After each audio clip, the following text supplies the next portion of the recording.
Second চোখ বোঝ 1 second চোখ বোঝ, নিঃশ্বাসটা আস্তে করে রাখ, 1 সেকেন্ড লাগবে। দেখ এই তো নরম আছে।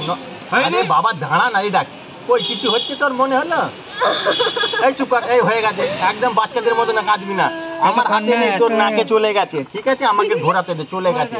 স্থির হ, আমি বলছি অসার করে দেয়া আছে না? হয়ে গেছে, চুপ করবি। আর না ফার্স্ট ক্লাসে আর খুলতে হবে না কিছু নয়, তারটা শুধু বড় অতিরিক্ত। তুমি তোর মা মনে হয় সোনার দোকানে বেশি পয়সা দিয়েছে নাকি?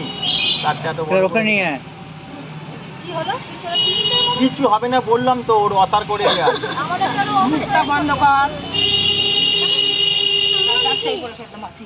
দেখ নাকে চুপছে কি, দেখ আমাকে বল কিছু হচ্ছে কি? তারটা বড় মনে হচ্ছে। এইদিকে দেখ, দাঁড়া স্থির হ। ব্যথা হয়েছে, অত যন্ত্রণা হয়েছে, আবার এইদিকে কথা দেখ। ওকে জিজ্ঞাসা করে এইভাবে চেপে দেখো লাগছে কি নিচে, এবার তার কিছু লাগে। তুই নিজে হাতে দেখ, জোরে জোরে। হ্যাঁ হ্যাঁ কিছু না, এই যতক্ষণ কাজ ছিল এরকম 10টা হয়ে গেছে, কিছু হবে না। এবার নারকেল তেল গরম করে লাগিয়ে দেয়। হ্যাঁ কি হলো? যা আয়না আছে তো, ঘরে গিয়ে দেখ যা।